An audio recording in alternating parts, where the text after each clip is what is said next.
Welcome to the Wealth Without Wall Street podcast, your guide to understanding how to get out of the Wall Street rat race and start your own mailbox money lifestyle. Now, don't let these handsome Southern draws fool you. These financial minds are teaching our country to enhance savings, increase cash flow, and create passive income, all without the help of Wall Street. Are you ready to break through? Now here are your hosts, Russ Morgan and Joey Murray. Welcome. This is the Wealth Without Wall Street podcast. Your host, Joey, the Italian Stallion Murray, joined as always by Russ, the idea guy, Morgan. You're full of ideas, Russ. You've been reading, you've been listening to podcasts. You got to hit me with today's idea. All right. So I sit down the other day, I'm flipping through my news feed. Yep. Here's the title, Stallion. Okay. America's most hated mortgage makes a comeback. Oh, you're sucked in. Man, the contrarian in me, I was just all over it. White on rice. That's right. Now, here's what I'm thinking. I'm thinking interest-only mortgages are coming back. Oh, wouldn't that be awesome? Yeah, spoiler alert, not interest-only mortgages. Okay. So what was it about? Unfortunately, not interest-only mortgages because I loved them so much. It is reverse mortgages. Oh, okay. We got to take it a little backwards a little ways here. Yeah, backing it up. Okay. All right. What was that? What was it about reverse mortgages? Well, reverse mortgages is I really haven't dug a whole lot into, to be honest. Sure. But as I was reading on the subject matter and thinking in regards to our parents, Yep. I thought, hey, maybe there's something I need to learn here that would help my mom and my dad. And if it helps them, maybe we ought to share this on the podcast. Well, I mean, how many people right now in our generation are starting to get questions like this? From Right? our parents, yeah. Financial questions, just in general.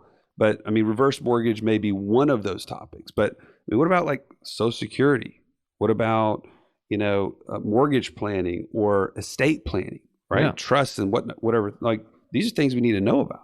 Yeah, that's what I kind of started thinking. I thought this would be a good episode for us to dig into a subject matter that exists, since we did a podcast not too long ago on equity building up in a house versus equity in a policy. And this is the same, just in reverse. Oh, I see what you did there. Yep, I did that. I did it again. I'll probably do it a couple of times on our podcast.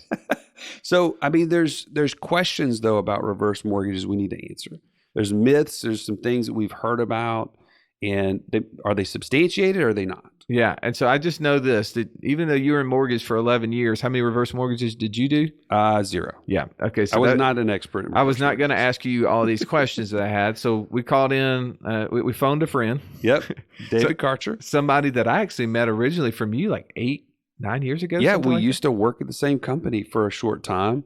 And so it was awesome to have David Karcher back in the studio with us talking about his expertise. And I love that what kind of insights he's added to the conversation today. Yeah. So if you're trying to figure out how to help your parents do different planning, and one of those topics may ultimately come out, how do I get trapped equity out of my house or out of my parents' house and put that to work, whether it's helping them with cash flow needs, whether it's helping them fund a policy on you or kids, or whatever it may be. This is an episode you're going to dig into, because we're going to unpack it from the basic level, and then we're going to help you, I think, see how this might be able to be used in multiple different facets. So let's jump in to this episode with David Karcher. Have you ever had the thought, I really am not saving enough for the future? And at the same time, you're sitting down to write an enormous check to the IRS every single year for $100,000, $250,000, $500,000 in taxes? Guess what? We just found the money that you should be saving, and it's been under your nose the entire time. Go to freetaxwebinar.wealthwithoutwallstreet.com and learn how the wealthy are paying less in taxes. You can implement these strategies so that the next check you write will be to your financial future and not to the IRS.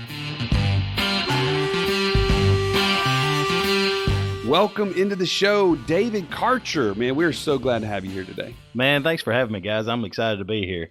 Yeah, well, I mean, I'm excited to listen to the guy who is a lender for America's most hated home loan, as according to Bloomberg. Yeah, but they said it was making a comeback, right? So I think we fear that which we don't understand, and hopefully today we can talk about some things and maybe bring some understanding to a product that has a lot of misinformation out there about it. Well, you've got a lot of history with this, so this is something that Joey and I are willing to learn, and we know that our parents are in an age bracket where this might fit. And I got to be honest, I've asked that question to myself internally.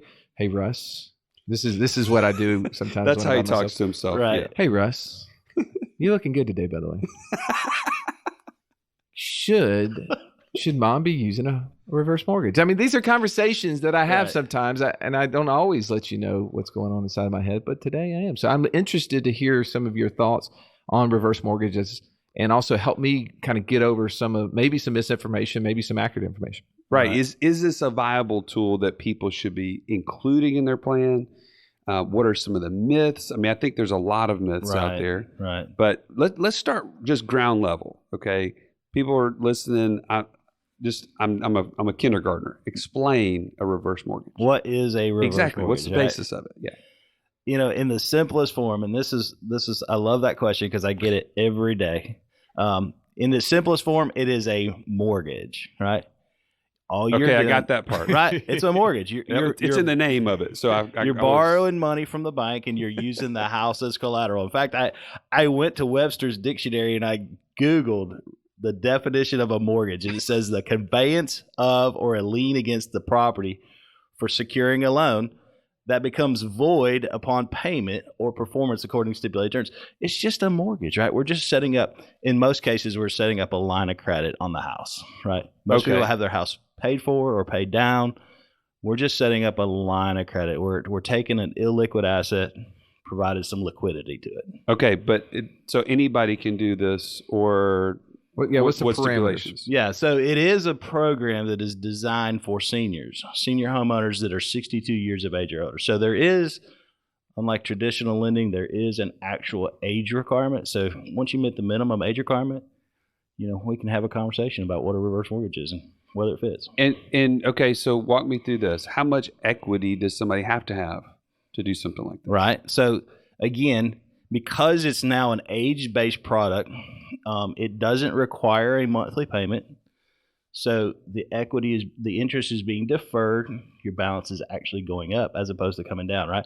So because it's an age-based product without a monthly payment, the amount of money that one qualifies for is tied to life expectancy tables, right? You guys are financial guys. You guys understand these life expectancy tables. So a 62-year-old is probably going to get somewhere around 45% of the appraised value, whereas maybe a 92-year-old would get like 70 or 75% of the appraised value because it's a sliding scale. Does that make sense? Yeah, so let's break this down and use just simple terms, because I realize that your house value or your parents' house value may be differing. So let's use $100,000, because then we can do multiples of that.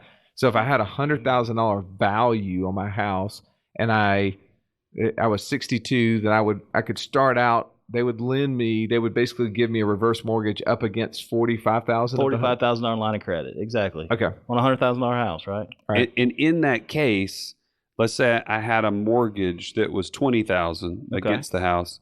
The line of credit you're saying would be up to $45,000. It would pay off the $20,000 that I owed, right? And then have an additional $25,000 available to borrow, right? So less closing cost, right, or anything like that. So we're going to use this. It's a first mortgage line of credit, so it means that anything that's a lien against the property has to be paid off at the time of closing. So I'm going to use $20,000 of that line of credit to pay off that traditional mortgage, eliminate that monthly payment, and now we've got $25,000 sitting in a line of credit for additional use. How do we want to use it, right?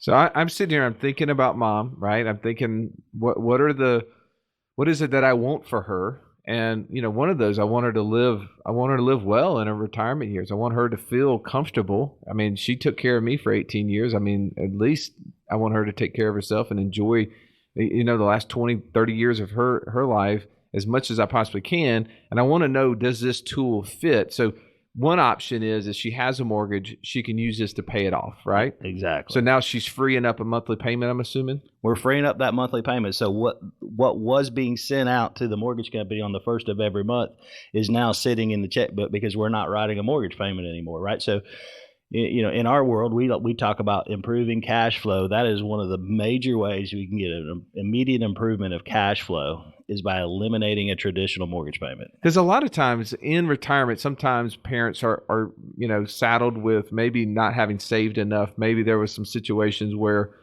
their expenses were higher than what they have coming in from either retirement income streams or passive income streams. And so this is freeing up some money, but also it comes in the form of a lump sum, is what I was reading to a little bit before.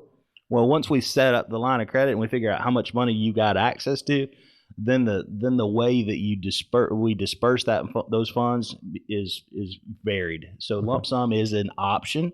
You can take some cash if there's a need for some cash. We can obviously take a draw or a lump sum off of that line of credit. Okay. So the problems I'm trying to think of is, do I have enough income in retirement? And if not, because you and I were talking before this about the game cash flow. Robert Kiyosaki's game cash flow for kids. We spoke about that. Absolutely. And you even own cash flow 2.2 or version 202. 202. Yeah, I'm scared to play it. Yeah, I mean I didn't even know it existed. So there you go. But so in that game, the way to win cash flow is by having more passive income than we have monthly expenses. So how does this play into that for retirees? Well, right out of the gate, if we're giving them access to some funds, they can use that obviously to lower expenses, consolidate debt, eliminate mortgage payments. That's going to improve cash flow. A lot of our clients, just like you were saying, haven't prepared well for retirement and have limited financial resources. A lot of them are just living on fixed income, maybe some pension plans. But, as you guys have talked about in other episodes, those pension plans have phased out and they've become now, 401k and IRA type of plans where we have to take ownership of our own. And so for whatever reason, maybe we're just in a situation where we haven't planned well and now we need to use this to improve cash flow. So I'm just thinking even practically for ourselves, our clients, we have this goal of financial freedom. We've talked about the mortgage is really not the main focus as far as what we want to pay down actively and aggressively, because we're just locking up equity, right? So I'm seeing that the reverse mortgage as a potential to reduce that mortgage payment 100% at some point. Maybe that's the last thing that goes before you've now reached passive income greater than monthly expenses. Am I missing something there? Help me understand that. Well, you are. In addition to that, Joey, we're also unlocking equity, for lack of a better term, a dead instrument, right? We've got equity in a home that's illiquid, can't really convert it to cash, but if we set up a reverse mortgage line of credit and I just leave it as a line of credit, there's a growth factor to that line of credit, right? Okay, yeah, walk me through that. Yeah, so just because you took out a reverse mortgage doesn't mean you got to use it right away. Immediately, yeah. We talked about lump sum cash, right? But what if you don't need any cash right now? What if I just want a quote unquote emergency fund, right? I can leave that line of credit in place. It's not going to go anywhere. They're not going to come back, unlike a traditional HELOC. They're not going to come back and reassess my line of credit, freeze lower, or reduce my line of credit if market conditions change, right? It's in place. And it's growing at anywhere from a 5 to 5.5% clip. And when I say growing, I mean it's expanding. It's not necessarily interest that they're being paid, but it's an expansion of their line of credit. So we're actually unlocking more equity in the future than we are even today at closing. Well, because as they're aging, right? So they're getting closer to that mortality age. And so hence the reason the balance available to them to borrow against it is growing toward that amount. Exactly. I guess at that rate. Exactly. And I do think of, as you were kind of talking there, you talk about unlocking equity. I think about that. We've talked about in episodes in the past, Stallion, about the difference between equity in a house and equity in a policy. Absolutely. And even if we're doing the best job we can through our working years, and we're holding out as much equity of the house as we can, and we're shoving it into cash value, then we're using that to buy real estate or invest in our businesses or whatever it may be, we still, through appreciation, hopefully in the marketplace, are growing equity in the house. And sometimes when we quit working, I mean, correct me if I'm wrong, you two are the mortgage people in the room, that equity is now truly trapped, because in a traditional sense, can I get a mortgage after I've quit working? It's going to be a lot more difficult to qualify if you've shut off a bunch of other income streams, and maybe you have it all coming from real estate. You got a lot of write-offs with that. Right. So qualifying on paper is going to be a lot more difficult for sure. Exactly. Is that what you're seeing too, David? Yeah, we are. And the other thing is as we get into that season of life, that's how I use the word season, right? Yeah. We start to have. Is that the fall or the winter? Yeah, exactly. In Alabama, it could be anything. Just wait an hour, right? But as we get to that season of life, we've cut off the streams of income because we've gone into retirement. We're now living on less income. We also enter that season where health becomes an issue, right? We have more health and more issues, and so we see a lot of, for lack of a better term, medical things on our credit reports when we're looking at credit reports for those types of folks. Yeah. So even if I did income qualify for traditional type of mortgages, Joey, I might not have the credit scores because I've taken a hit because mama had a stroke 6 months ago, and the insurance didn't pick up some things that we thought they were, and now I've got collections and I've got lower credit scores than I'm used to having, kicking me out of the traditional types of products and programs. Well, and especially if they're not even using credit at that point. I mean, to some degree, their credit score may be declining just because of not having active lines. So that's interesting to think about this as a tool in retirement. And you're not the only one speaking about it. We actually had an interview a few weeks ago with one of the retirement income specialists, Wade Fowle. And if I'm right, he wrote a book on this subject. He did. He wrote a book called "Using a Reverse Mortgage to Secure Your Retirement." I was introduced to him a few weeks ago myself. Went out and got the book, and it's wonderful. It's nice to have a guy in the financial advising community advocating, for this product as part of an overall comprehensive financial planning. Well, we know this is, again, and in retirement, your objective is to not run out of money. Right. That's right. The fear that we have for ourselves. It's the fear we have for our parents. And this is a tool. So trying to really untrap our mind, right? I've talked about having trapped equity, but I think sometimes our mindset is trapped in a certain way of thinking. So I want to throw out some common thoughts that I had on this, and maybe they're myths, maybe they're just misconceptions or just misunderstandings, but there's definitely some things of, hey, I don't know if this is the right thing for mom and dad. What if they use all this money and they go into a home? Does this mean their house is going to be foreclosed on? How does all that work? Right. I think the biggest misconception is, I'm going to piggyback off of what you just asked, is somehow that the bank gets the house in the end. I think kind of what you're really trying to say. Okay. And the reality is it's just not true, right? It's just a lien against the title. The deed notice stays in the client's name the entire time. They can pay the loan off at any time they want to. They're just not required to until what you just said, Russ. They no longer live in the property, right? That, unlike a traditional mortgage, is when the loan becomes due and payable, right? Traditional mortgages, I've got a 30-year payment plan, or I've got a 15-year payment plan, or I've got whatever. With a reverse mortgage, the loan becomes due when mama and dad no longer live in the property. And that could be death. That could be nursing home, right? So whatever that event is that keeps them from living in this property, the house then, the loan becomes due and payable. It triggers that, what they call the due and payable clause. So we're usually dealing with the heirs, the kids. The house is going to transition into the state just like it would if they had a traditional loan, right? But they now have 6 months with 2 90-day extensions. So total it up, a 1 year, to decide how are we going to dispose of this debt, right? So even though it's due at that point, they have a year essentially to figure out what they're going to do. They have a grace period. They have some time to figure it out, right? And kind of get an action plan together. Maybe it means putting it on the market, and it's a 3 or 6 month process of getting it listed, getting it sold. Maybe it's, hey, maybe the great grandniece decided she wants to buy the house from the family and move into it, and so we're working on a refinance for her. They've got time. Joe and I were talking before we started today. unlike a traditional loan, right? If I pass away or go in a nursing home with a traditional mortgage on my house, somebody, my kids or somebody, has to write a check on the first of every month to keep that note current, right? Because what happens if I don't, right?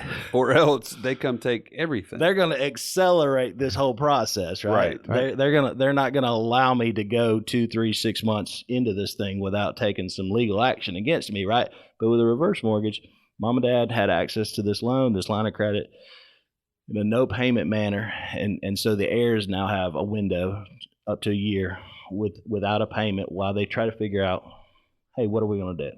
So here's a question I have, and I've heard this. I don't know if it's accurate or not. Is that these are expensive? That's the other knock on these loans, right? They're expensive, right?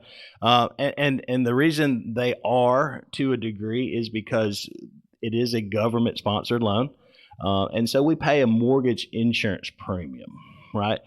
We have closing costs, just like we would on any type of loan. We've got title, appraisal, recording costs, services of a closing agent, all of the normal third-party costs that you would typically have with a mortgage transaction. In addition to that, we have an MIP, a mortgage insurance premium, that we have to pay to get the loan insured, right? Mm-hmm. Now, when I say insured, most people ask, what are you insuring? Exactly. Right? That's I stole your question. Right? Most people ask me, what are we insuring? And what we're insuring is the promise that comes along with that insurance is that you'll never owe more on the house than what it can be sold for. Okay, but wait a minute. You said before that the value, that mortgage has been paid off, but then all of a sudden it's growing in reverse, thus the name reverse mortgages. Right. And so the balance is accruing higher and higher every year. So how does it not go above the value of the home? Well, it potentially can, right? We talked about at the beginning of our session today about that $100,000 house with that $45,000 line of credit. Right. Let's just say we used the $45,000 line of credit. We've accessed all the funds that were available. We don't have any more funds, and that's fine. And it's accumulating interest. And Mama just lived a long, healthy life in retirement. 25 years later, the good Lord calls her home, and we've got $125,000 payoff with interest, right? But what happens if the house is still only worth $100,000? It sounds like I've got a $25,000 problem, right? And that's where that mortgage insurance premium kicks in, because the mortgage insurer is going to write a $25,000 check to the bank to cover that shortfall, so it does not become the liability, the burden, the responsibility of the heirs or the estate. And so that's whether they sold the house or if they wanted to just refinance it into a family member's name. Correct. So they're just going to end up paying off the mortgage if they want to keep it. Like in our instance, like we built a family compound, and if my wife's parents end up doing a reverse mortgage, we would buy off the mortgage one way or another, whether they kept a traditional mortgage, whether they paid off, did a reverse mortgage. So any of those scenarios, we would end up paying for it. So I'm going to flip the script here a little bit, because my brain is starting to think more in line to the podcast we did on equity in the house versus equity in a policy. In your mind, Joey, you're listening to David talk about this. Are you thinking what I'm thinking? I don't know what you're thinking, Russ. Well, let's just say, let's say Papa Murray doesn't need the cash flow that he was making his mortgage payment with. Wonder what he could do with that. Would you tell him to do something with that cash flow? I would tell him to let's put that to work in a policy. Well, and if he did, I mean, is that multiple policies? Yeah, I mean, is that something that could grow the family's wealth? I'm thinking just in that line of if we have equity in a house, we have equity in a policy. We've already kind of beat that horse in a previous episode, that we know that even if it equals, right, it's not about can it outrun it. What if it just the growth in the policy equaled the net expense of the loan? Am I in a better position? But what could I do with the money? Oh, I mean, you could be helping to fund college for grandkids.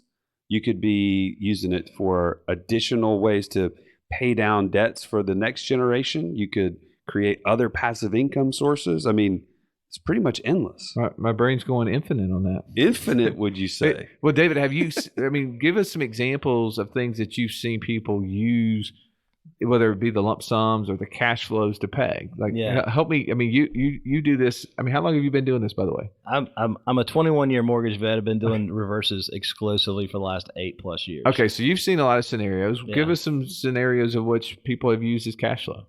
So, it's amazing how people's minds will open up and start expanding once you give them access to a pool of funds, right? Wait a minute. Opportunities find cash? Exactly. Find cash. Did we right? do an episode on that before, We Russ? did. Okay, Wow. sorry. All right. Sorry, Cool. no, that was a shameless plug. Continue. Sorry. So if I have access to a pool of cash in a tax-free manner, right? What can I do with it? We've had people just as Joey was saying, we've had people fund the grandkids' college educations. We've had them do transfers of wealth while they're alive, right? And instead of waiting until they pass away, we've obviously seen people use it for debt consolidation, improving their cash flow. We've seen people use it to renovate the house because now the new normal is mama in a wheelchair, Right. and I've got to make the house wheelchair accessible. Yeah. Renovation, we call that aging in place, right? We've seen folks who maybe didn't have enough in other retirement vehicles use this product to supplement some of those other vehicles. Yeah.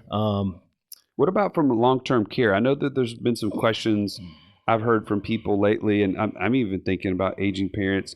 How does this? Have you seen it work for that? We've seen a lot of that long-term care, and I'm not a long-term care guy, but a friend of mine gave me the definition of that the other day, and he said long-term care is not nursing home necessarily.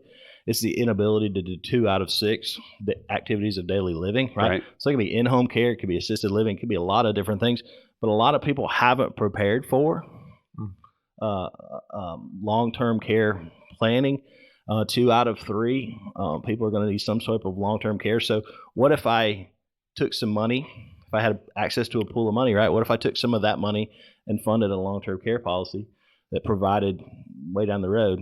Would you rather provide your own long-term care or whatever Medicaid would provide, right? Well, in some regard, I mean, I think, I don't know if it was you that was giving me this analogy or whatever the proper term would be, is calling our generation the sandwich generation, right? Is that the term? Sandwich generation? That you and I were having that conversation the other day. It's, the folks that are our age group, right? The 40s and 50-year-olds who still have kids in high school or now college, and now have elderly parents that are starting to need some assistance. They're starting to have that decline. They're kind of stretched at both ends. They're sandwiched in the middle, having to pay for kids and for parents, and it's just really putting a burden on people in our generation financially. So how do we use this product to help their parents, our parents? All right, so let's kind of move toward the plan on this, Joey. I want to make sure that I'm really clear personally, but also you're listening, you probably like me, maybe you're hearing this for the first time. What's the plan here? Do we figure out how much mom and dad have in the house and what the house value is, and then we try to assess based upon their age what percentage of that works? I mean, what's the first step for somebody in this process? How do they even start trying to discern whether or not this is something that they should look at, but without having the information? I think there's got to be some step. What's the first step there? Yeah, it's as easy as a phone consultation. We typically will talk to them about their ages. Obviously, I need to kind of know what their age are, their date of birth, and what their house would appraise for in today's world. If they owe anything, what that looks like. Obviously, what is the payment on something like that? And we can go and run it through a calculator, a tool that incorporates the appraised value and their date of birth, and it kind of tells me what that percentage would be, what that percentage of the equity would be that they would qualify based on a specific age or date of birth. Yeah, and so if I know that data, let's go back to our example. Let's say I'm 70, and I've got $100,000 value. Again, we're just using this for simple. We can do multiples off of that, and I owe $45,000. And in that scenario, if I'm 70, I'm getting what percentage potentially of my value? Yeah, so we were talking earlier. A 62-year-old is probably going to get about 45%, $45,000 on that $100,000 house. 70-year-old is probably going to get closer to 52%. 52%. So I potentially have as much as $7,000 in that example. Let's assume I had $1,000 mortgage payment. I realize that I'm just trying to keep round numbers here. Right. Probably doesn't equal a $100,000 house, but then I'm freeing up $1,000 a month, and I potentially could put $7,000 in my pocket in order to do that. Right. And then I guess the next step is figuring out what would I do with the money? What is the benefits? Because I got to be doing the Benjamin Franklin on this. I got to try to figure out what's the pros and cons, right? Right. Like, hey, do you sit down with people like that, or is there a process for them to go through to try to determine, by doing this, I get these things, but also there is this con? How do most people assess that challenge? Well, as far as your question about what do I help these people with the improved cash flow, what to do with the improved cash flow? No, it's not what I'm doing. I'm the mortgage guy, right? I need guys like y'all to sit down with these clients and say, now that David has freed up $1,200 a month, what are we gonna do? Okay. And how do we move forward and take the advantage of whatever years we've got left, right? Yeah. You ask about what is the con. I get that question a lot. What is the negative, right? Yeah, why wouldn't people do this? What is the negative about a reverse mortgage? It sounds too good to be true, and I hate it when people say that because it sounds like crap. Nobody would want to do it anyway. Right. But if you paint a too good to be true picture, that skepticism meter goes off in the back of the brain, right? And I get that. So, I tell people all the time, go right back to where we started. You're not making a payment. Interest is being charged, right, on whatever you've used. So the remaining equity in the home is essentially being gobbled up by that interest that accumulates. Now, I can't project for you what future real estate values will do. I'd love to think that the value in your home would outpace the interest that's accumulating. That may or may not happen. Right. So, in a worst case zero appreciation market, there's a potential that the remaining equity could run out in 15 or 18 years, right? And then what? Well, that's when that mortgage insurance premium kicks in and covers any deficiency or shortfall, right? But if I'm right in that scenario, the alternative is that mom and dad didn't use the money. So there's something they gave up through that 15, 18 years. Had they not done the reverse mortgage, then they needed help to pay for the long-term care expenses that occurred. Right. They needed monies to go on the trips with you that you wanted them to go on because they couldn't afford to pay for it. Exactly. They needed, they couldn't help your kids in college. I mean, there's a trade-off either way. Right. But there's always got to be the flip side. Yeah. I mean, I'm just thinking of this. I see those, and I do think someone needs to make an educated decision. And I think that maybe just asking somebody that isn't perfect because they may only have limited information on the subject matter. I think reading a book like Wade Fowler's book, I trust him. I mean, he's the retirement income guru out there. Yeah. The name of that book is How to Use Reverse Mortgages to Secure Your Retirement, the Retirement Researcher's Guide series for reverse mortgages. It's a long title, by the way, Wade. But that I think that is probably a good start. But I just see mom and dad being in a better position. I see them like enjoying retirement and using this in an abundant way. Because I get really, we've talked about this a lot. Yeah, we don't want to be scarce. Yeah, I don't want to get in a scarce mindset. I know, we're all about becoming your own banker. And this is, to me, if there's a way that mom and dad can use this trapped equity that they can't get out because of where they are in life, to use it to build wealth, to create freedom for the second generation, for third generation legacy. If that works, Absolutely. I mean, I'm all for it. Right. So I do think there needs to be more research on it to find out if it's a fit. But I really kind of like it when I'm hearing you. Yeah, I definitely see it as a tool. Everything we talk about on this show and with our clients is that there's a means to an end.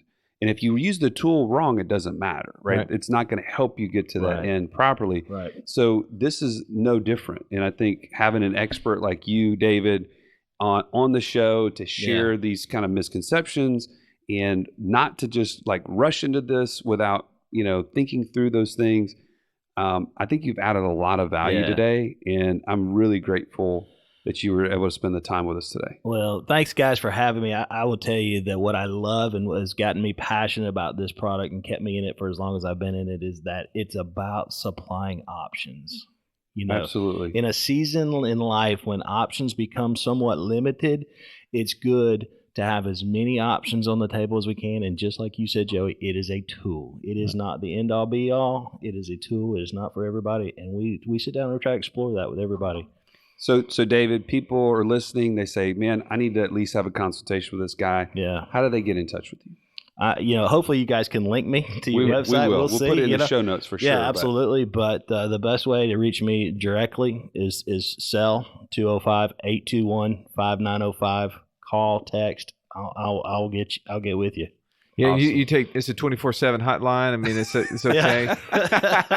You got to remember, we got people. I got to sleep sometime, but it's 65 countries here. Is this only for the U.S.? Is this something? Yeah, we're blending just in the United States. Okay. So there is a similar product in Canada. It's entirely different, but we'll talk about that another time. Okay. All right. Well, thank you, brother, for being on the show. Thank you for sharing with the Reverse Mortgage, and always, we thank you for listening. This has been the Wealth Without Wall Street podcast. Don't forget to subscribe to the show to break free of the Wall Street mindset and begin building wealth on your own terms in places you understand so that your wealth will never run dry. See you next episode.